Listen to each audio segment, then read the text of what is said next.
get when you cross singer-songwriters Duke Special and Matt McGinn with the Gertrude Star flute band from East Belfast? Fifes Fusion. Fifes Fusion is probably one of the most innovative musical projects that I've witnessed probably in the last 10 years. And here to tell us more about it are two members of the band, Ron and Peter, as well as one of the production crew, Amy. Folks, welcome along to Late Night with Made the Parade. Great to have you here. So, folks, the Fifes Fusion event isn't something that's really typical of what you might expect from marching bands. How did the whole idea come about? Well, you're right, Glenn. It's not sort of part and parcel of our day-to-day activities. So, as you say, we're a marching band. One of the local community groups contacted us through Eastside Partnership, and they wanted to do a collaboration, let's just say, with some local music artists.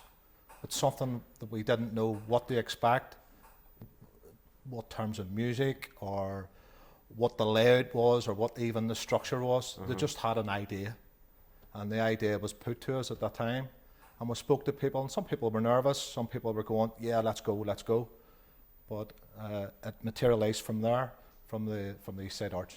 Okay, and then how did that then grow into what it became? Because obviously if somebody's just pitching you an idea, where did the whole idea kind of develop? Glenn, when the guys come down at the start, we were able to see these are professional musicians, and we were able to see where they were coming from, and that just led on to the journey that we were on. Brilliant. Amy, let's bring you in here in regards to your role in this whole development. How did that all come about for you? How did you feel about the whole idea of working with a band, especially a loyalist marching band? Well, for us, so I work for Eastside Arts, which is part of the Eastside Partnership. And this all started back, I think it was 2019, guys, yeah. Originally, which was pre-me. I didn't start working with the partnership until 2020, but originally this came about because the partnership, one of our aims is to sort of boost local talent. So it's not all about, your Van Morrisons and your George Best and the big names. Sure. It's about getting people that are there today and sort of platform and culture. So it was all about, I suppose, for us, that really interesting merging of band culture and, sort of, I suppose, more modern or I suppose maybe folk together. Then I came on board in 2020. So there was a first sort of iteration of it in 2019 with Duke Special and Chip Bailey. And sadly, just with COVID and everything, it just sort of came to a halt. And then we picked that up again in the summer of 2021. I've lost my years. Right. And yes, so that, I suppose, for us was trying to see what we could do with that, which was about helping the band to, as you say, fulfill their potential and see what they could do in the hands of some, professional artists, big artists at the minute.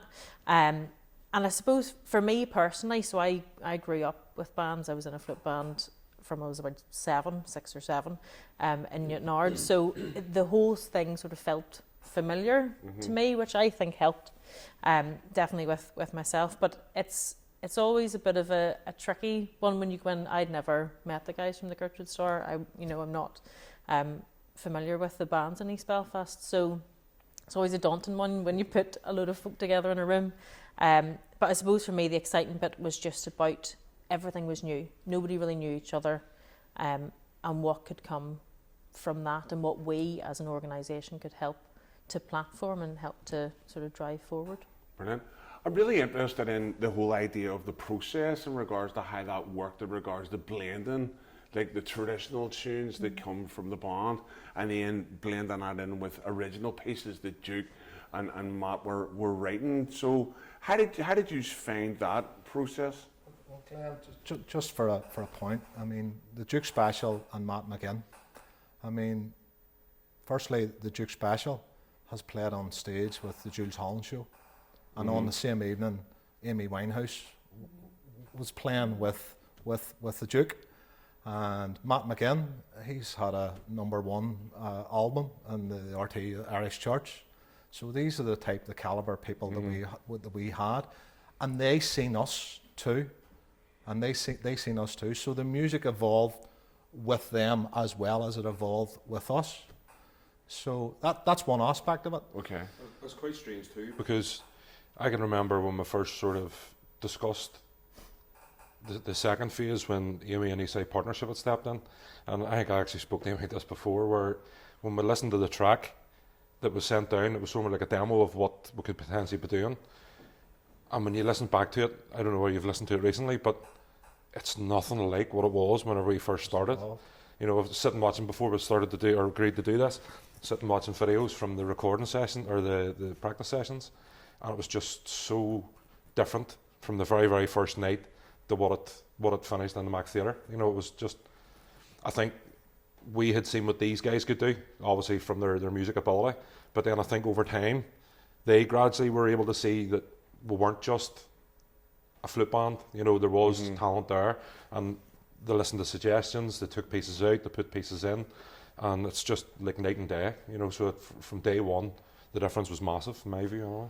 I think also the march and metal bit that you yourself and Gordon had done evolved the music as well, because initially when the guys come down, they were down at our practice rooms, so they were getting a feel for us. They made up songs just down to Westbourne every Monday night. Right, okay. Exactly came from those conversations down at our band hall. You know, they made another one, never made the final cut, but Tony's Thing, about Big Tony McMaster, who's in the band, and about and they wanted him to come in with a triangle and stuff like that. Big Tony didn't fancy that, so it never made the cut. So it evolved from that, but certainly when March and Metal and the way you produced Star County Down from memory at that time, and I remember saying that to Amy and saying, Amy, I think we need to evolve it more so into stuff that we know. Hence, what the first two pieces that come out, we sat back and went, wow. The first two pieces that come out were Shanghai, essentially, which we recalled the music, and the other one was Old Holborn. And when they come down with the words there about going off to America and sitting on the outbacks of America and stuff like that, and even the band down to Westbourne every Monday night and all that sort of, those lyrics all come out of that, and we just sat back and went, this is it. That really brought the buy-in from our side of things, because with Tony's Things there was a few, that's a bit out there, you know. But then as he like, and these two guys actually come down. I don't know if you remember. Duke Special had dreadlocks right down below his backside, and him and Chip Bailey walked around with us. They actually came and walked around with us while we were on parade, and came around and walked around with us just to get a feel of it and to listen to what we were doing, and then came away, and the next thing, Shanghai Lil comes into it, and you're going, whew, that's something a wee bit different. So it really sounds like as your relationship with each other kind of grew, the creative process kind of developed a lot as well. One of the things that came out of this as well was the introduction of a choir. In terms of, I don't know, obviously I don't know why it was part of the original plan, but I know that's something that you've developed as a result of this ongoing creative process. What was that like, and what was motivating bringing that into this creative environment? Well, so it wasn't part of the original 2019 plan, and when I had come on board, I was actually having a chat with Chip Bailey just about, I suppose, my experience of growing up with flute bands. And I remember being 7 years of age, and every band that went past was all men. It was all men, apart from the CLB, which is what I joined in Newton Orange, because they were all women. And my daughter. Yes, and Ron Sauter. But so I suppose that was a really important thing that I chatted about with the guys was, you know, marching bands, loyalism. We all know there's a huge community behind that, and a lot of it is family. And my thing was, how can we ensure that the women that are a part of this are reflected in this process? Because we all know, you know, my mum would have ironed trousers constantly for a week advance of the 12th. And how can we make sure that women have a voice in this process too? And I suppose that was where, kind of like the Military Wives Choir, I suppose, was the idea of getting family members involved so that we could hear that female voice as well, which was a really important bit, and I think it was stellar. And it was really nice, I suppose, from a producer point of view to see, though, like you say, those relationships. There was the relationships between the guys and Chip and Duke and Matt McGinn, and then the women and Una McCann, who was the director, and these different relationships forming, but such original stuff coming, you know. And one of the pieces that was written was by, forgive me, her second name, Kathy McCartan, and it was great. It was a perfect description of a woman's experience at the 12th. So that was really important, I think, for me and for the partnership, and then the experience of having your family and friends with you. That's probably the for me, that was the best part of the whole thing. You know, as much as the experience of the music and whatever else, 9 times out of 10 we go to the band, it's just us, you know. And I've always said for years, this side of my life has always been my dad, because he's in the Orange, he was in a band, he's in the Black, he's in the Apprentice Boys. But for this one time and this one time only, to actually share a stage with not only my wife, my mother, my daughter, Ron's mother, his auntie, his daughter was in it as well. You know, it was a real surreal moment. It was a real special moment, and something that will live with me for a long time. And I think it was one of the most important pieces. And I don't think it would have been the same without him involved in it, to be fair. And I laughed whenever he said it. I can remember the night he proposed it to me. Are you actually for real here? And fair play, the vision that Amy had on that, it was fantastic. No, I was going to say that there, Peter, in terms of when you see the event and you hear the choir and you hear the contribution, it's amazing, and you can't imagine it not being there. I just don't think it would have had maybe the same kind of power that it had with those guys being involved. Talk to me a wee bit about the experience then at the Mac, because obviously we've already said it's not necessarily, you know, a venue the bands are probably, you know, in all the time. What was it like playing at that venue? The venue itself is a great setting. There's no question about it.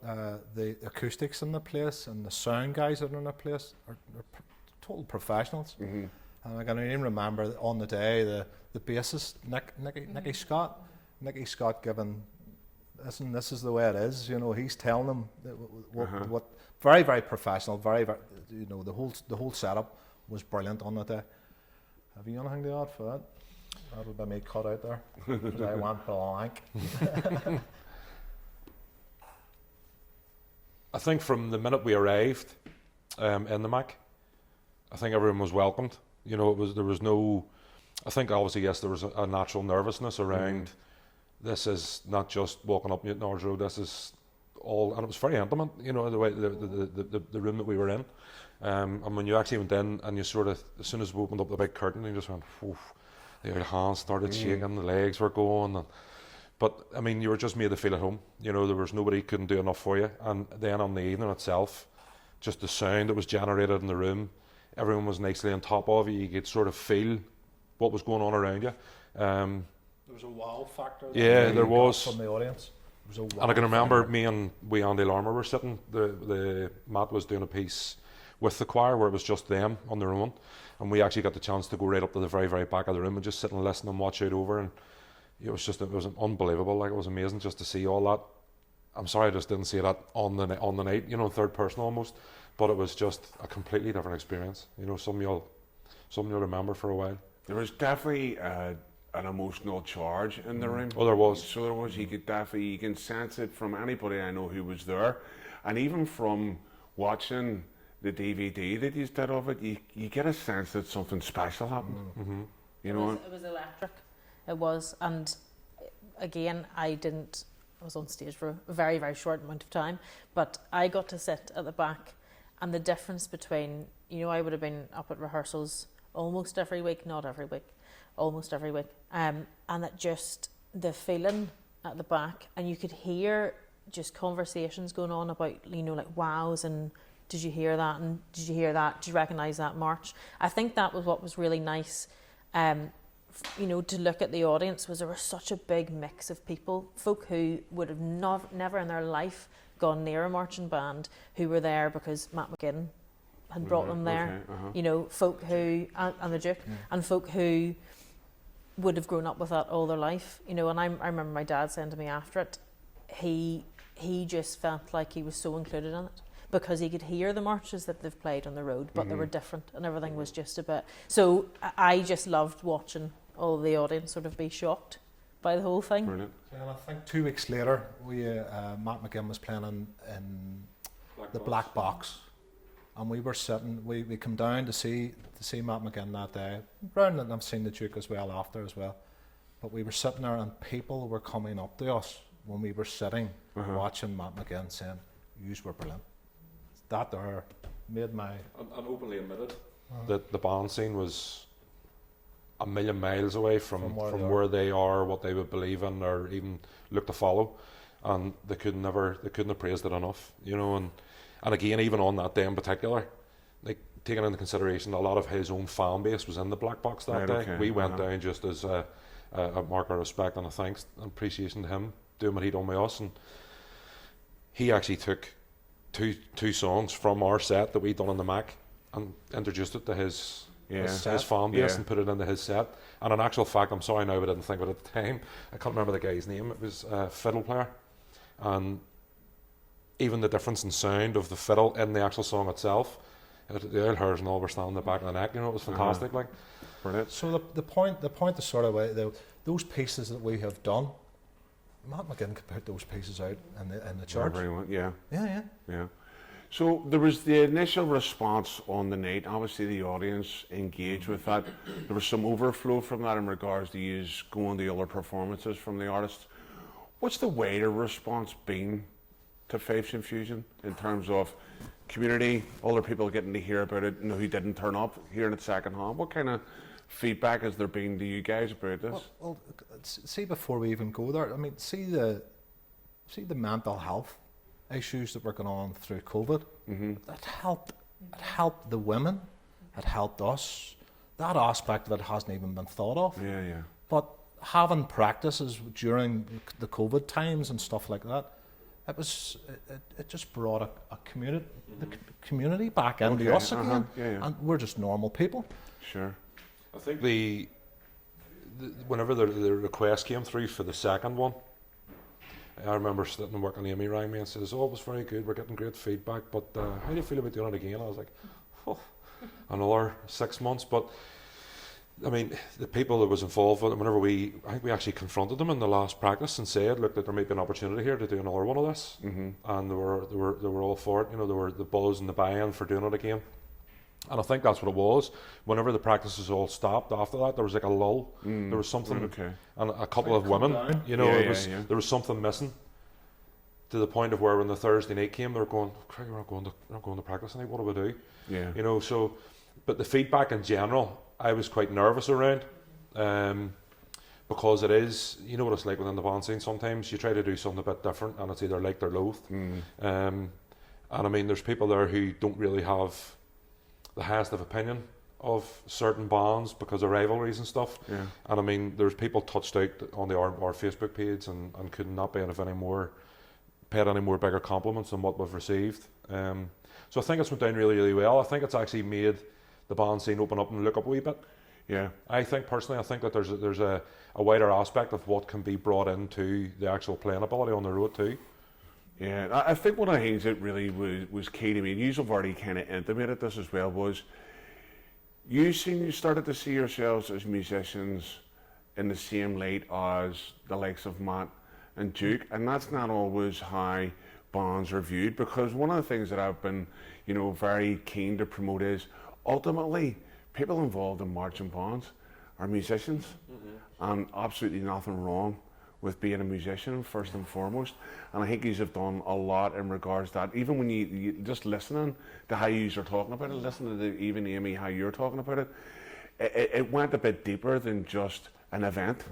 It went a bit deeper than, hey, here's a band, wouldn't this be cool to do? It sounds like you got enriched from the experience and that it's left you wanting more. It sort of almost took over our lives for a long period of time, right? And not in a bad sense, but in a really good sense, because as Ron touched on there with COVID and stuff, the band scene, well, I suppose everything sort of came to a standstill, and I suppose a lot of people after COVID thought, well, maybe I don't need to be in the band anymore. I've enjoyed being at home, and I think for me personally, just to do this completely right out of the comfort zone, and something that was such a big challenge, and how do I make this work?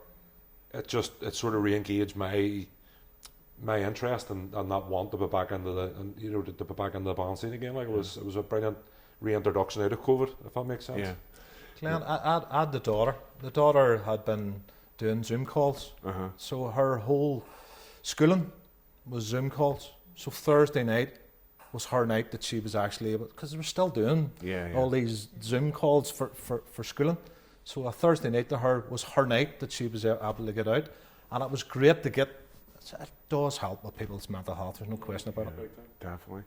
Well, it definitely seems that it had wider reaching kind of impact than you initially thought, not just from a musical point of view, but as you're also saying, Ron, there from maybe a health point of view, and the fact that we've all went through a pretty crazy experience over the last couple of years, and that bands have played a part in normalising, you know, getting back into the way of doing things normally again. And I think that's a great thing they've been a part of.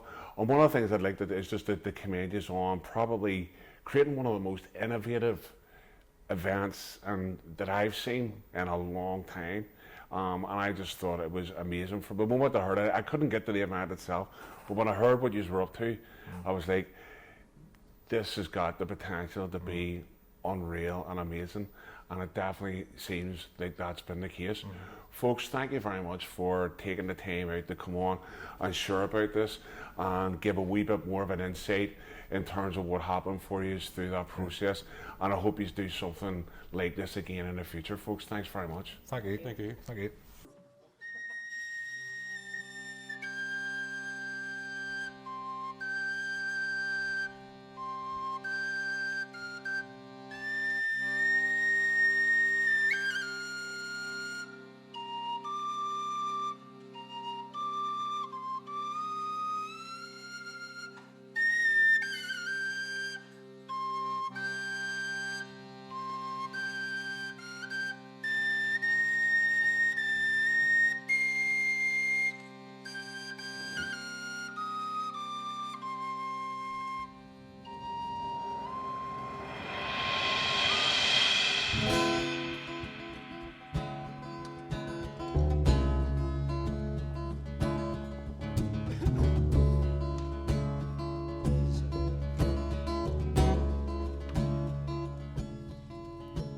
On wooden ships and mother's tears, I left East Belfast ringing loud and clear. I was born here, raised here through fife and drum. Now I leave these shores, who knows what I'll become.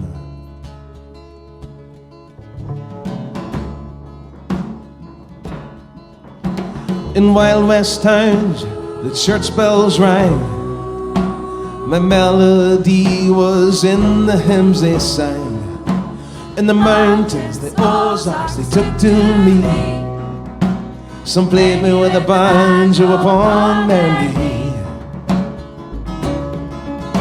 Well, I am your music, I am your music, I am your soul. I am your soul. Carry me with you, play me forever, we'll always belong. I am your music, I am your music, I am your soul. I am your soul. Carry me with you, play me forever, we'll always belong. Always be strong.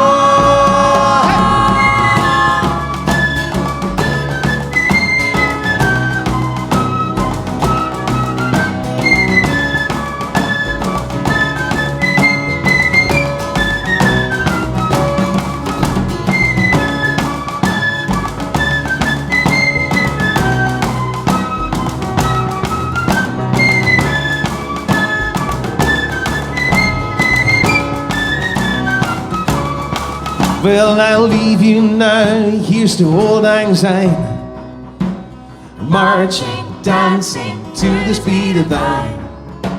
Don't find me a stranger, the seeds are sown when you hear me playing somewhere down the road. Well, I am your music, I am your music, and I am your soul. I am your soul. Carry me with you, play me forever, we'll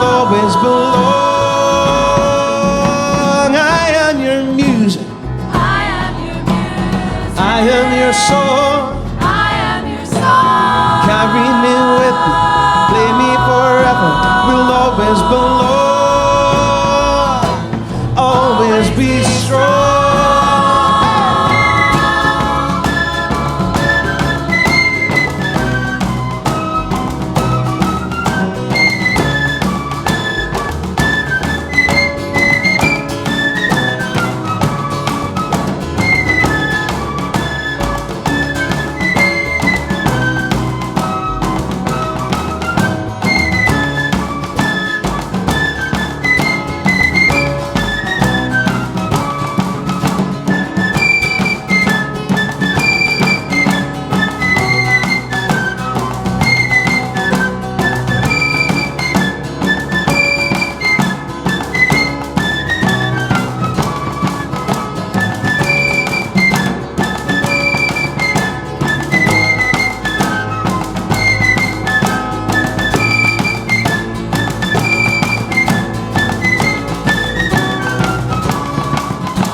Well, I am your music, I am your music. I am your song. I am your song. Carry me with you, play me forever.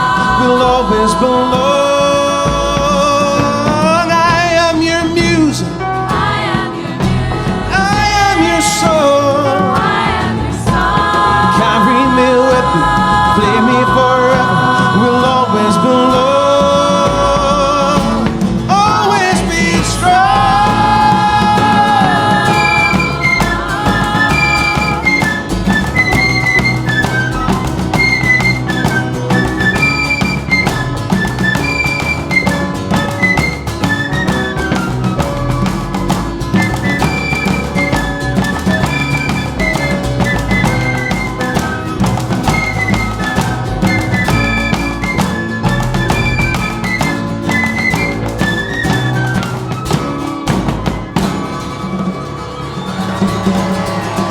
Thank you. See you in a wee bit. Don't go away.